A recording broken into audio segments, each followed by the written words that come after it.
โมตัสสะภะคะวะโตอะระหะโตสัมมาสัมพุทธัสสะนะโมตัสสะภะคะวะโตอะระหะโตสัมมาสัมพุทธัสสะนะโมตัสสะภะคะวะโตอะระหะโตสัมมาสัมพุทธัสสะมหาการุณิโกนาโถหิตายะสัพพปานินังปุริตวะปารมีสัพพปะโตสัมโพธิมุตตมังเอเดนะสัจจวะเจนะสุทิเตโหตุสัพพะเอเดนะสัจจวะเจนะโหตุเตจยะมังคลังสาธุสาธุสาธุ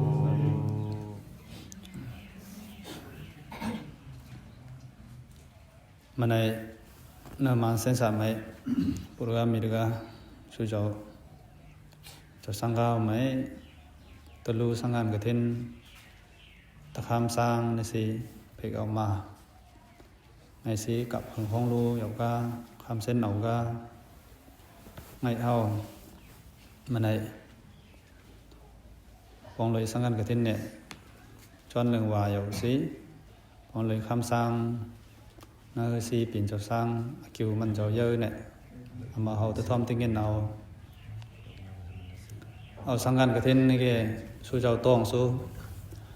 คิงซีซันคิงมันเจ้าลายยังพุทธว่าปุริมาว่าสงกูอันต่างพุทธว่าอยู่สิเดือน11หลก15วันไหมพุทธว่าปวารณาเหตุหลก16วันเนี่ยกูสิเดือน12ถึง15วันเดือนหนึ่งต่างๆเนี่ย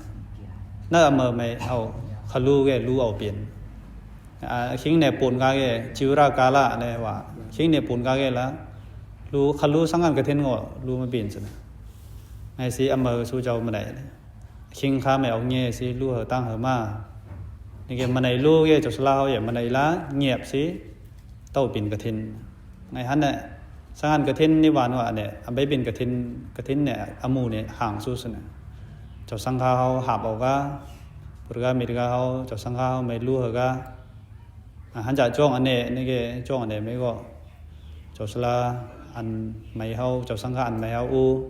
พระเกศสังฆกฐินเนี่ยติหับมันเจ้าก็ละว่าเนี่ยมั่วเปียสิว่านี่สิว่าเนี่ยไหนนี่ว่าเนี่ยไม่เปียสิเปลี่ยนมันเจ้าตอนนี้หับเสร็จเจ้าสังฆาเขามันในตาเหอไอ้สิเจ้าสังฆาเขาไม่เอารู้เหรอก็อาจจะสร้างเขาอยู่แก่สมุกกฐินไหมเต้าเปลี่ยนกฐินถึงเงียบสินะสังกัดไหมนะไอ้สิเปลี่ยนในกฐินเนี่ยเฮ็ดอยู่เงียบอยู่อันพระเกศทุกเหอเนี่ยสังกัดกฐินเนี่ยเหออยู่ไม่แก่จุดละอุมนพระเจ้าไหนเนี่ยอุมนพระเจ้าไหนแก่มันเจ้าไม่ลาแต่ทิ้งนะสังกัดกฐินเนี่ยไม่มันเจ้าปริมาว่าเนี่ยไว้แก่มันเจ้าไม่เห็นเจ้าสังฆาตะเหอเงียบสิไอ้แก่อาคิวมันแก่เจ้าสลาเขาไหมลงวินีอันวงวินีไหมอันจะทกอาเปียดอาปัดเนี่ยเขาต้านเหมากายังสังการเขาเพลรูเพลตางนกละอธิษฐานเขาไม่เฮ็ดกับปนาเราไม่เฮ็ดนกละถือหาเนินอาคิวมันยังเสนอเจ้าสังการไหมมาจากเกล้าก็สติวายลงเขาบวอาปัดมาทกก่อนละหามาปวดเกล้าเนอสังการเมื่อก็สังไหนก่อนละอันนี้สังการก็สังไหนก่อนเนี่ยเกเต้าเป็นสังการกี่นะเต้าเป็นสังการนะเต้าเป็นสามเบี้ยงนะอธิษฐานตั้งสิมัดสิว่าวนั่นไงไม่เสพบันปุ่นไงอาบัดเขายังเสียงไงละเกียมไหนมันจะเก็บปริคาราโจละเนี่ยฮันจะไม่ฮันจะไทยสิก็สังไงอธิษฐานเนี่ยว่าเฮ็ดสิเนี่ยไงละเอาหับตั้มไหนมันจะสิเนี่ยมัวมาเขาอ่อนต้านอาเปียดเขาไกลก้างก็สิเนี่ยอาบัดวินัยพระเป็นเจ้าเนี่ยเพราะไงรู้สังการกฐินเนี่ยมั่นในสิเนี่ยอาบัดเนี่ยจุดละเขาไม่จนเอาปูนเฮบินสิเนี่ยปัดลงปัดล่างไอ้เจอนะนึกว่านะอันสติวายสิเอากำเกียงไม่ใช่แค่สุดแล้วเขาไม่ว่าคอดสังงานเขาเนี่ยปัดเนี่ยทุกแกเนี่ยว่าเฮฮอดปืนเนี่ยจังฮอดไงยังสิเนี่ยเขาบูปัดพี่เนี่ยยกดิสนาเราว่าเฮ็ดไงยังสิเนี่ยนี่แกเอามูลสังงานกฐินเนี่ยมีราบุรกาลู่แกสุดแล้วไม่ดันเมาว่าสิเนี่ยอันนี้ก็ว่าไว้เจออันนั้นก็ว่าไว้เจออเมอลงหาพันยังอเมอเขาดันเมากันอุบิดาเอ็กซ์สิเนี่ยไอ้สิสังกัดกฐินเนี่ยลูกแกมีราบุรกาเขาบอกละจอมนั่งอเมอสิสิเนี่ยพระเจ้าลูกเขาจะเล่าไหมผู้ใจเอาเมาเขามีราบุรกาเขาบอกละเจอในเข้มซาจีปาหูนั่งไงมาเขาเกี่ยวมัดเอาต้องเอาเป็นอันนี้แกคงเลยสังกัดกฐินสิเนี่ย ชิงข้ามไหมเจ้าสังฆาไหมเอาลู่กันไหนยังสร้างกระถิ่นในปีในเจ้าจ้องเราเจ้าสังฆาไหมอู้เราเขาเข้มสาดำในเอาหมุนสังฆากระถิ่นสิมันจะสังฆาตั้งอันเขาเกไงเอามาคิวมาเอาทิ้งเขามาเปลี่ยนสินะไงเสียในกระสังลู่เนาะคิวไอ้ยังเนี่ยนั่นสังฆากระถิ่นเนี่ยเอามาเสนอละเนี่ยตั้งสังฆาเนี่ยมาดูตั้งสังฆาอันตั้งอันเนี่ยมาดูกันในกันเนี่ยเจ้าสังฆาไหมตั้นเอาเมาเหรอเนี่ยตั้นเอาเข้มสาเหรอสินะอันนี้แกพระเป็นเจ้าพระเจ้าอาคังเนี่ยไงเขาคันเอาเป็นเจ้าสร้างคำสร้างในศาสนาใหม่อันตือเขาพระเจ้าต้องไงต้องนึกว่าอันพระเป็นเจ้าเขาไม่ว่าสิเขาต้องไงไข่มันก็ละสานในตัวนะพระเป็นเจ้ามือคำสร้างย่อๆนี่แกพระเป็นเจ้าอภินนาปปจิตาอภินนาศกในสี่อย่าง10,000ลองอันว่าเขาเจอสินะปปจิตานี่แกละเป็นเจ้าสร้างก็เป็นเจ้ามุนก็ไอ้แกลองอันกุมเบอร์กุวันว่าเขาเจอสู้ก็น่าเจอไหมว่าโอ้เจอสู้ว่าสร้างเคียงสู้ยังสินะตอง10,000นี่แกอันนี้เขาเจอแกมีกับบุตรเขาดูตัวงาสินะคิวมันเขาเลยเยอะเนี่ยเอามาพระเป็นเจ้าว่านะดัชายมีเบกเวดามาปปจิตินะอภินังปัจจวิคิตบาตรา10,000เนี่ยกุมเบอร์กุวันเป็นเจ้าสร้างก็เป็นเจ้ามุนก็แก่เขาจะสิอุตากูมือก็วันเนี่ยบินนั่งนี่แกเนี่ยวันไหนมัวเป็ดมัวป่วยสินะว่าเขาจะสิอุอ่ะเอาคิวเขาในวัดเนี่ยพระเป็นเจ้าเขาจะนี่แกลองอะไรไหนก็เนี่ยเววานิยามีอาจูบากโด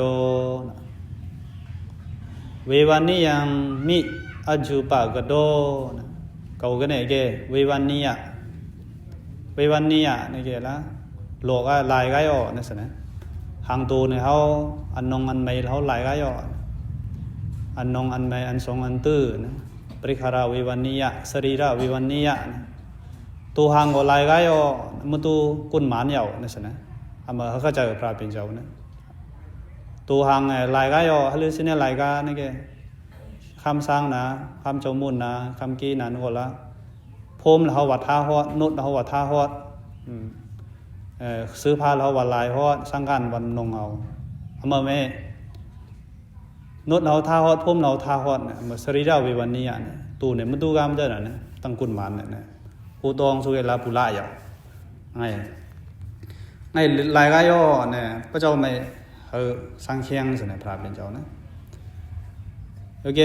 สร้างการเนี่ยมือมันเขาดีไซน์เขาการละเขาพันนะดีมันเนี่ยพันไงน้ำล่าซื้อพันไงน้ำขยะพันไงน้ำขนมนะยูนิฟอร์มนะเดรสพันเอาในหูตาไม่อันตลอผ่านเนี่ยน้ำลงสินะอันตะเตียงน้ำลงสินะนี่แกสังการนี่ว่าแกละสังการของเขาเลี่ยมในสังการเขาไม่มีกับบุตรเขาเลี่ยมว่าอบจพันสินะแก่งกะละเนี่ยพาเป้าไม่มาดูสินะห้อยเชี่ยห้อยหยาบยั่งสินะอาบูแล้วมาดูสินะตั้งกุนมันกนาบนเงยจันนั้นนะว่าเชี่ยฮอดผาเรื่องเป้านั้นก็เราว่าเชี่ยมาเอาจับให้ว่าหยาบฮิตห้องให้โลหน้ากันนะในแกอันมันผาเนี่ยเรื่อยหม่นหนาจังหนาอันคืออันจ้าเรื่องดุยมากสิเนี่ยห้อยดุยมากไอ้เมื่อแม่มาดูกันนะต้องกุนมันเนาะผาเป้ากุนมันเนาะแม่ไอ้สิปริคาราวิวันนิยะปริคาราสิปะสังการสเปกไอ้สังการไม่ก็ละเรื่องไหนนะเรสเรื่องไหนนะจังว่าอันตัวค่าซื้อหรือซื้อเกี่ยวเมี่ยงพันซื้อพันไหนซื้อพันนัดเนี่ยเมี่ยงบางกุนมันซื้อเขียนยาวนะซื้อเขียนปอดนะกาละเนี่ยนั่นนะสังการเนี่ยเหยาสินะสังการเนี่ยละคืออันนงเหยาสินะผู้เจ้าแม่อันตัวเราผ่าเทียบกาสมมติสเปกโน่ละมุสเปกยังเกละซ้อมเนี่ยละพอมารู้โน่ละพระเจ้าต้องซ้อมให้เก่งมาเปลี่ยนสินะง่ายสินะเมื่อว่าเขาเจอนะนี่แกมุสเปกนี่แกจังเพอจังล่องนะโน่ละมุสเปกมีละตะมือตะเข่ากันนะไอ้ตะมือเข่ากันก็เนี่ยนี่แกอันนี้เขาแม่เนี่ยทุกเจอน้ำลาเมื่อน้ำทุกเจอเนี่ยตะลึกซูเมี่ยงเนี่ยมุสเปกมีละกุพันปืนแกงรู้แล้วคนกินข้าวกินนะเมื่อมีละตัวกินตัวเอาเหยาไอ้สิเมื่อแม่โลภะเนี่ยต้านย่อมกาสนะมีกับบุตรเขานะนี่จ้องนะจ้องเมี่ยงนี่ก็ตะตุนเขานี่ยาวานนาด้วยก็สั่งตะเกียนโยนี่ละว่าเขาเจอในพระเป็นเจ้าวิวันนี้มีอาจุปากระโดเนี่ยพระเจ้าวิคณะเนี่ยก็จะว่าเขาละก็โยลายก็โยตั้งกุนมันเขาไม่ตู้โยเนาะไอ้ก็สั่งนงก็ละ ไงเนี่ยปฏิสังขารเนี่ยเขาไม่แค่เหรอก็เขาบุอันกัดอันเน่าเนี่ยเขาบุถับบินสังการตัวพระเจ้าอันเคืองอายแล้วอันตายแล้วไม่เขาบุจ้าบินไงสิน้ำเกานงไงว่าเขาเจอเขาบุเสียนซาสิก็สั่งออกมาเจอไงสิมือนงนะมือเกณฑ์นาโน่แล้วเขาบุละตูเข่งเนี่ยซ่านเขาบุเฮ็ดอมูเปียนลงศาสนาซ้อนเหล็กซ้อนลายนางสติภาวนาเฮ็ดเปลี่ยนไงสิเขาเจอสิเก่งกว่าเก่งไงแกเววันนี้มีอาจุบากระโดลงอันเนี่ยเขาจะเก่งไหนเนี่ยพิจารณาขึ้นมาเนี่ยเงี้ยนมาขันซะเนี่ยเปียว่าเนี่ยเจ้าสร้างน้ำอ่อนน้ำในเมียงเขาจะไม่กละเงี้ยเนี่ยปิ๊กเงี้ยเนี่ยมาซะเนี่ยอ๋อให้แค่เนี่ยเฮ็ดให้แค่เนี่ยนงให้แค่เนี่ยเก่งโอ้อากิวเนี่ยเขาจะอากิวมันเขาจะไข่ไหนเนาะอันตันเนี่ยเงี้ยเนี่ยขันไงสิโกโปจะมาโนจะปะฮียดีอันตามาซาสูอันตะเตียงบันสลีตะลือบันสลีติมันบันสลีโกนเอาไม่อันนี้น้ำละอันนั้นละตะขังสูยังว่าเมียงนั้นนะอู้มันกันนะเพิ่นไม่เกี่ยเนี่ยเนี่ยละนะอันนั้นละเนี่ยจังอันหน่วยแล้วอันจังเอาเตียงสิเนี่ยยิงเจ้ามุ่นเจ้าช่างเกี่ยยังว่าอันตัวหน่วยสูตะย้อนสูตะเตียงสูตะมาซาสูมุดก็สิเนี่ยบุหรี่นะบุหรี่กันนะพวกหมอบูทาบูตองเหยานะปืนของตะกร้าหนาเนาะเราว่าข้ามไหนเนี่ยว่าซีข้ามสิเนี่ยนี่แกอันเก่งกูละปืนจังล่องฮะเราละทุกเจอน้ำทุกเจอนะกัดนะอ้นนะเราว่าเก่งนายสินะเขาปูตูนเนี่ยซ่านเขาปูเน็บนายเนี่ยว่าเขาเจอว่าเก่งเอามาเมล่ากงเนี่ยคุณภาพเจอเนี่ยต้านใส่ลุยมาในบริการอเมริกาเขาง่ายสิสิเนี่ยเมียดดอเนี่ยเขาว่านะอันนี้ในเมียดไม่เจอสินะนี่แกลองอะไรสินะปราปฏิบัติธรรมชีวิกาปราปฏิบัติธรรมชีวิกาดิอภินังปัจจวิคิตาบังในพระบิณฑวาอาสาเก่านี่ก็เนี่ยตกซีคำสร้างคำกีมากกันเนี่ยตั้งมีรกาบุตรกาเราน้ำอาสาเก่าเนี่ยติงบังซีอูซูเนี่ยอเมริกาพระบิดาเขาเจอเนี่ยกำเก่าพระเจ้าละมูลเก่าพระเจ้าละและบุกกรรมเก่าพระเจ้าละซียังไงมาเขาเจอเนี่ยพระบิดานะอ๋อ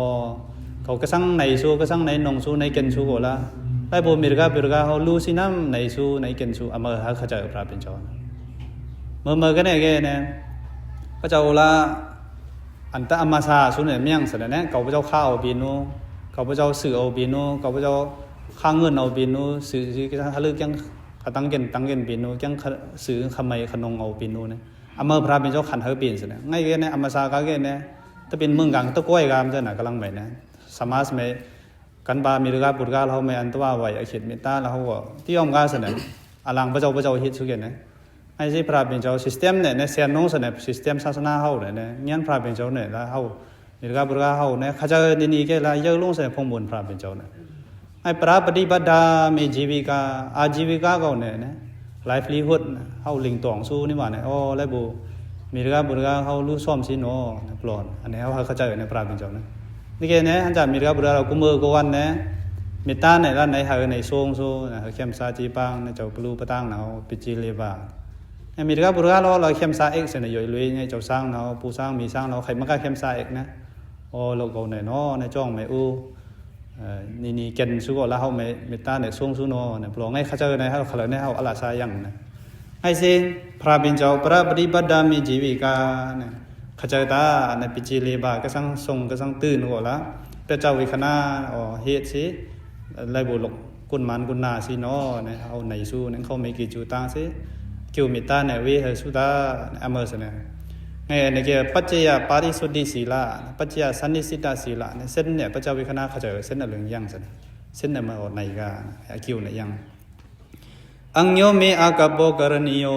ติอภินังปัจจวิคิตาบัง number 3เนี่ยเกี่ยอังโยเมอากาโบกรณิโยตั้งแกงเก่านะเขาว่ามั่วตู้กุนมันเหยาไงพระเป็นเจ้าเขาเจอตั้งแกงเก่านะเขามั่วตู้กุนมันเหยานี่ว่าเกี่ยนี่อะไรเนี่ยว่ากัมนากับโบอันกาอันมาอันไพอันตองนะเขาอันไกอันนงอันไม่เขาอย่างนี้ละเหยาอันเก่งก็ละเหยาไม่อันไพเราอันกาอันมาเนาะอันมันก็ว่าละน้ำในว่าตั้งแกงไพอันตานอันหลัดนะลือสิเนี่ยเขามันไม่กันเนี่ยเหรียญปัญชลีก้าวออกปีนไม่ใช่หรอเนี่ยอาคาอาคีนะมือเขาอยู่ๆง่างๆซีนาโน่แล้วเขากล้าปีนเสร็จเลยนะมันไม่เพิ่มตัวนะเมื่อมอมกี่ให้เขาเหรียญปัญชลีออกแล้วเพิ่มจังตัวนะเจ้าสร้างกูเรื่องในมอมกี่ให้เรียนสุนัมเนี่ยจำเขาเจอเนี่ยน้ำอันเขาไปสู้ไวสู้เนี่ยง่ายฮิตสุนัมเนี่ยแกลือน่าจ้องพระเจ้าแกคำพันหนึ่งเสร็จนะอมูฮิต เนี่ยอังโยมีอากาโปกรณิโยเนี่ยเมื่อสันตินดริยสันตามานสีนะยุกะดัสีนาเนี่ยอินทรีเนี่ยว่ากัมมาเกียงว่ากันนี่สินะขเลียนนัวมัวเลียนปั้นนี่สิว่าเขามันหูตาเนี่ยว่าละขนูนัวละมัวเตอปันสเลหนูปันสเลเนี่ยว่าอินทรีเนี่ยน่าละโอ้ก็นอมันเกน่าละเลี้ยงโง่แล้วเขาไม่ว่าเอ็งนำเนี่ยตั้งให้เอากาสูนกันน้ำว่ากาเนี่ยสิเนี่ยอุปมาเนี่ยเสียนลงนะอุตกะสกเดเนี่ว่ามันดามิตาบดาวิติหารีนาหุตวะกันดับบังเขาจำเรียมเนี่ยเอ็งนำเนี่ยตั้งเขาเอากาเกหรือตะการเนี่ยเอาไปนาตะการเนี่ยกระเดียงกูนำเนี่ยทั้งกูขอมนาตะการขจายสิตะการอันนี้ใช่สัมบาลีใช่เบลนส์สิตะการนั่งเมินกันสิเนี่ยมือการเนี่ยสันดินดริยสันตามานสารเขากาสุนัมเนี่ยตั้งเกียงพระเจ้าแม่เฮเลียมเขาบูกูนเอาสัทธามาเบะอันนี้เขาขจายสิเนี่ยอังโยมีอากาโปกรณิโยโอเกาเลียนวางอิววางมันนี่เนาะนะมันไม่เกเขาบูปุ่นศรัทธาเนี่ยอันเมียงเนี่ยเฮยังไอ้ก้อนอันยังสู้ว่าเครื่องกำก้อนนะศรัทธาเปิดเปตะอันนี้สิไงปุ่นเฮมัดเฮยำตะไงสิอันนี้เฮเข้าใจเนี่ยพระเป็นเจ้ากัจจินุโคมีอัดดาศิลาโดนาอุปวัดดี number 4เนี่ยเกกัจจินุโคมีอัดดาศิลาโดนาอุปวัดดีฮาลุสิเนเส้นเก่าเนี่ยเครื่องซื้อเนี่ยแล้วบุเส้นเก่าพระเจ้าสิเก่าพระเจ้าไม่อันตัวเอาเปียดสู้เก่าพระเจ้าไม่อันตัวตะขาสู้ไม่ยังนะอเมอพระเจ้าไม่เฮเจกิงสู้นะกูมือกูวันเนี่ยพระเป็นเจ้านะ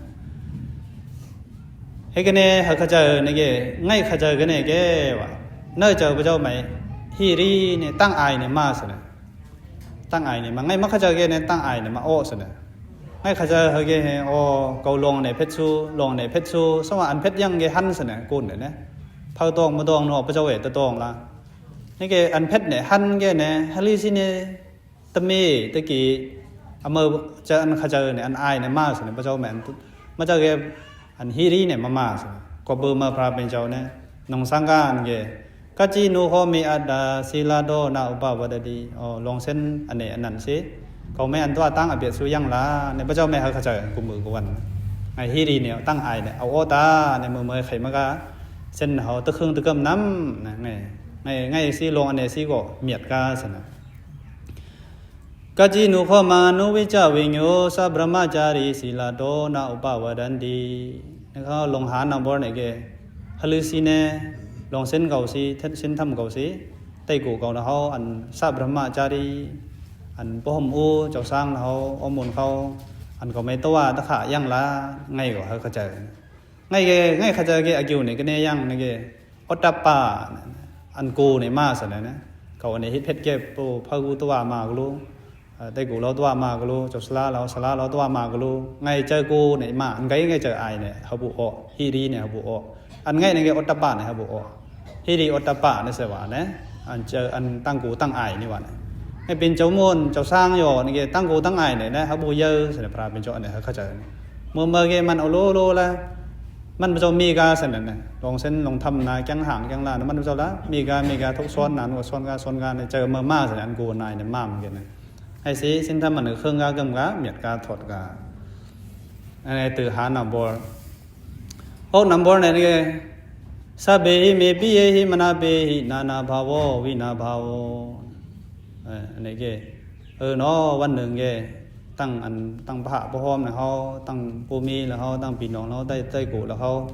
ในเขาก็ตัวผ่ากันก้อยกันเยอะนาภาวะนี่เกอุเนปซิโกละตัวผ่ากันวินาภาวะ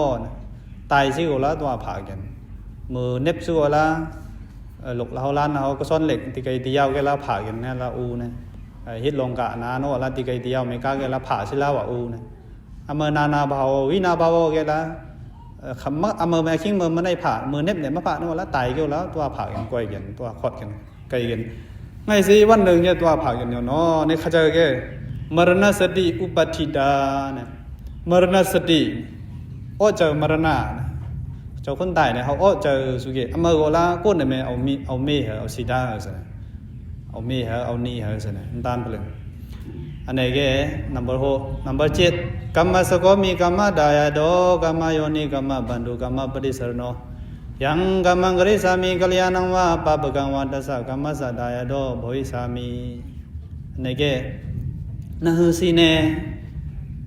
cầu cái này cái cụ mừ cụ văn cam ăn ní mới ní hết số cái sáng bây giờ cái sang cam ăn lường hệ tiền số hay gì cầu cái sáng ngày hết này mở lá cầu ta này bỏ nó ngay ở cái trời này phải bên chỗ này cam mà đài à đô cam này cái ngày hở này mở lá cầu ta này bỏ ăn mới ní cầu bù hết cho năng ăn mới ní gì vì bà buồn này lá cầu bây giờ mình là từ thành bỏ ăn ní hết có lá cầu bây giờ ta âm ga ta này cham hay gì responsibility เนี่ยเอาซะนะพระเจ้าแกงให้เต้าเนี่ยเอาซะนะพระเจ้าแกงให้ตานนะหลัดนะพระเจ้าขะเจอนะพระเจ้าเฮ็ดนะไปนะก็สังเฮ็ดก็ละอันมื้อนี้เฮ็ดซูเนี่ยกดเนี่ยออโตเมติกละขะเจอโอ้ก็มื้อนี้อันเนี่ยจอมนังอันเนี่ยสิก็สังเกตอันมื้อนี้ตะบินมาอยู่อันนี้เฮ็ดแกว่าละมันพระเจ้าละกำตะตักก็อันนี้เนี่ยเฮ็ดซูแกวันนึงจอมนังกามกุซูก็สิอันนี้เนี่ยก็สังเกตตะบินมาอยู่ไงมันพระเจ้าแม่ละเต้าเนี่ยเอาซะนะตูมันพระเจ้าแม่นะngay pra be jo ane kumu kuwan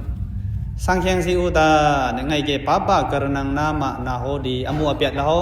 yom ga akyu ma sane yang an det apiat ne man ne chau ma mului ga sane khajau su ke ne o ke ne apiat ye ke la an mini ne tama ko ne to ko ne man ama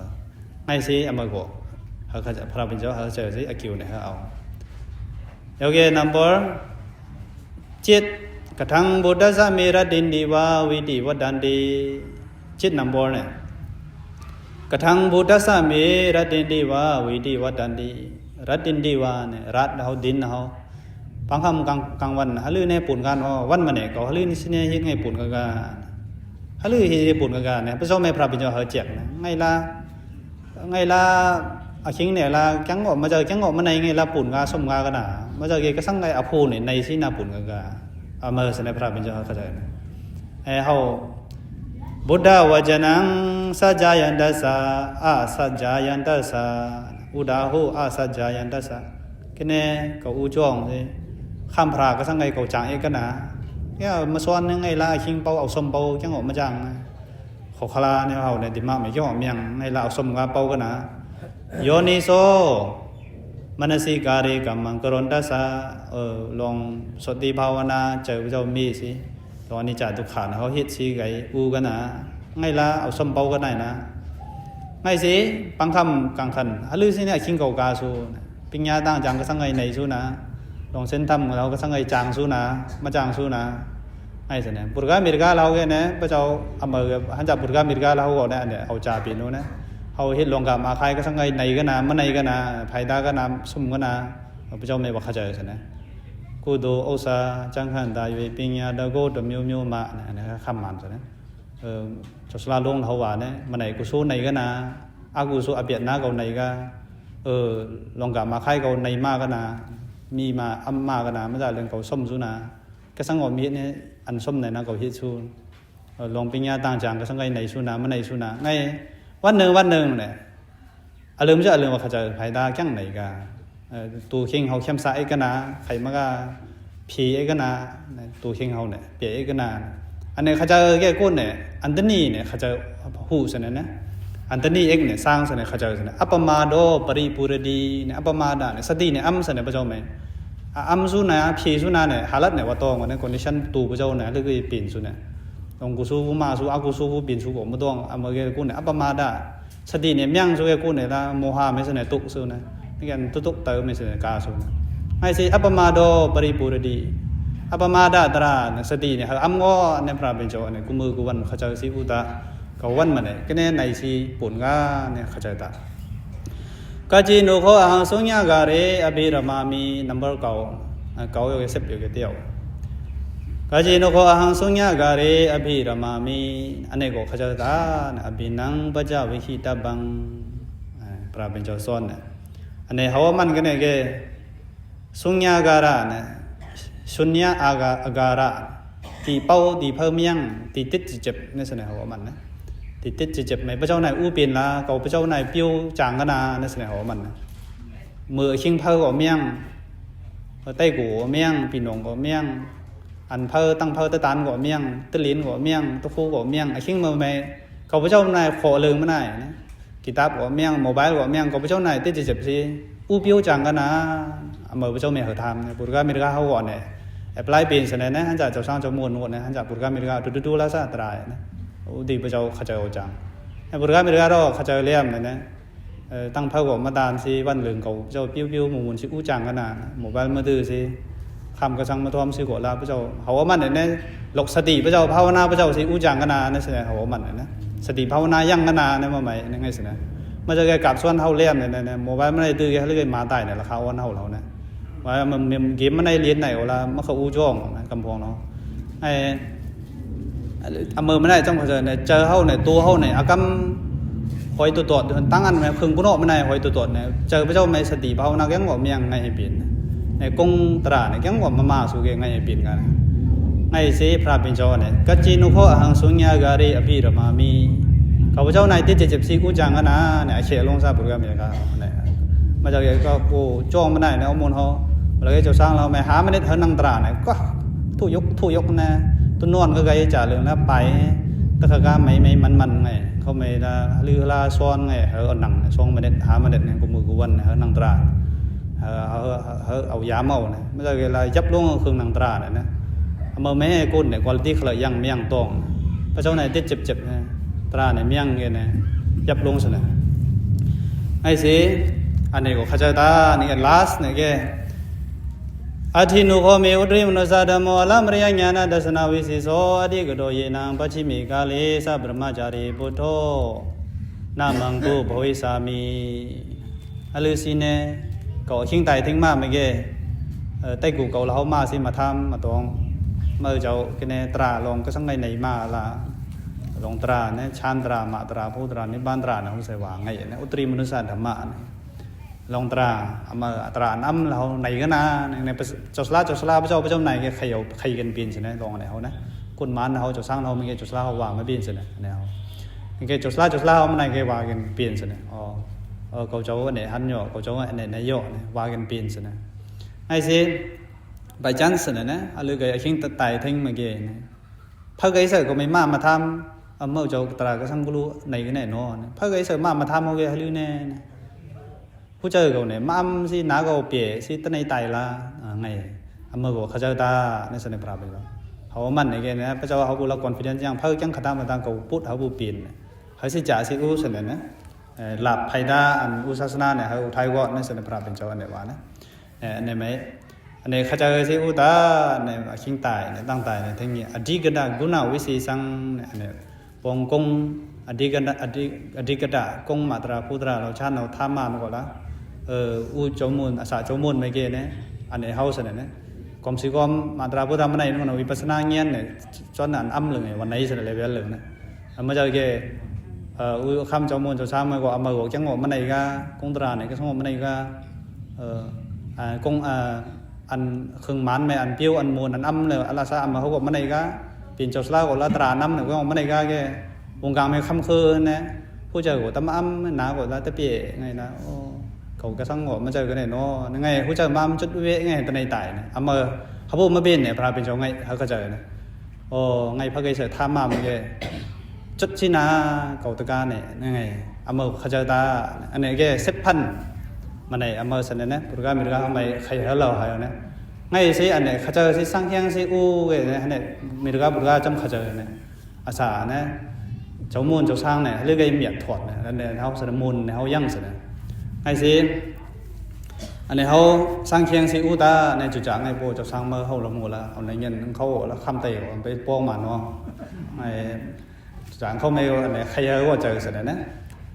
ไงสิอันนี้พระเป็นเจ้าอภินนะพระเจ้าวิหิตบะเนี่ยสกเลืองยั่งเนี่ยมันไม่ใครสิโหสิไหวก็ไอ้นี่สิมันไหนมิตรกาบุตรกาเขาสู้เจ้าเนี่ยอันนี้เขาเขาเจอสิโอเป็นเจ้ามูลเจ้าย่านกันเนี่ยอันนี้เขานอลงอันนี้เขายั่งนอเนี่ยเขาเจอแค่เมื่อเช่นเนี่ยก้นเนี่ยอันเมียนอันถอดเนี่ยหรือไอ้ปีนเนี่ยเขาเนี่ยอันตาซาไหนเช่นเนี่ยอายงเนี่ยคงสังฆานี่ว่าเนี่ยเขาเจอปีนไอ้ดุลโบปุริสาจังโยนาโสสัพพทาจายติยะทาโสจายติดีโรตังกุลังสุขมิตติเนี่ยพระเป็นเจ้าอนันตาธรรมเนี่ยในปันนั้นเนี่ยเช่นพระเป็นเจ้าฮลิสิเนี่ยโอ้โง่แล้วมันก็พงโง่มันก็เนี่ยอุสบะเนี่ยอาจานีอาจังญาอันอ้ำเนี่ยโง่มันก็เราโง่อันอ้ำยัง ama gola idi menai pin ma me gola sindawa sintho ma am yang ma singtho ne ma singtho yang chang me gola chang anam sadanda chang anam hau yang chang sadan chang uposatha ma ge ma ti an sintho wala haka na ngo mi ge usaba ne he an ma yang am lau san den am pi am yang nam se wa na tăng anh này mà tu bươn rồi này anh này họ gọi là cụ ti cụ niên mày miếng vang nàyเขาพันมันnàyอnày nàyเขาgọi là khởi ngàn năm năng làm mờ năng côn mấy gọi năng côn ăn ăn miệt ăn thọt này này cụ ti cụ niên mấy này là mà này là nàyมันgiàu tham nàyพระเป็นเจ้าเมื่อวานมาห้องในว่างจูกับพระเป็นเจ้าเกี่ยในมัจจิมาดิสะนะเมืองจัมบูติปะเมืองอินเดียเขาไม่จูพระเป็นเจ้าเขาปูเจ้าอริยะเขายั่งเอามาชิงมาเลยสินะมาพระเป็นเจ้าว่าไม่ก็อันในวังเจอนะอิติไม่ได้นั่มดุลภปุริสาจังโยนาโสสัพพทาจายติยัตถาโสจายติธีโรตังกุลังสุขามิดติกูตีกูในว่างเขาฆ่าเขาเลยของทึบว่างเนี่ยเขาไม่เกี่ยอ้อยนี่เกี่ยช่วยมีญาติมันชื่อคือพันกุ้นมาเขาเนี่ยขันตาเนื้อปีนอกมันเขาใช้มันเขาไงกุนหืนมันเขาเนี่ยย่อยเลยกุนอ้ำเนี่ยอาจารย์นี่เกี่ยไงเจ้ามูลเจ้ายานเขาพระเป็นเจ้าคนทำกันเนี่ยพระเป็นเจ้าอริยะเขาโอเคเจ้ามูลเจ้ายานกุนประบินสักกี่ว่างเขาอันนี้เขาไม่เสนอว่านะก้นเมียดก้นถอดก้นอาจารย์นี่ก้นอาจารย์เนี่ยอันนี้เขาเกี่ยในว่างหุบว่างอันนี้เขาไม่เคยยั่งหย่อนะปูหย่อปีนหย่อนี่เกี่ยวละคือมันเนี่ยละย่อยเลยมันใช้สุขาเข้มซ่าเนี่ยขันย่อในเสนอว่ามันในก็อเมอร์ว่าไอ้คำซ่าโน่แหละอยู่เลยมันใช้ปุ่มปูซ่ามีซ่าเนี่ยเขาปีนหย่อเนี่ยเขาเจ้ามันเจ้าหน้าเขาเจ้าผู้รู้พิธาตะเมืองบอกเข้มซ่าลุยเสนอเขามันอเมอร์เสนอว่าส่วนไอ้ในที่เขาก็ละว่ากุศลงมันในย่อในสู่เจ้าตะลงตะเมืองมาเข้าใจสิพระเขาเนี่ยเติมไม่สัตมาย่ออภิวารณาสิเลสานิจาวดาปัจจายโนจัตตารโรธรรมวดันติอายุวโนสุขังบาลัง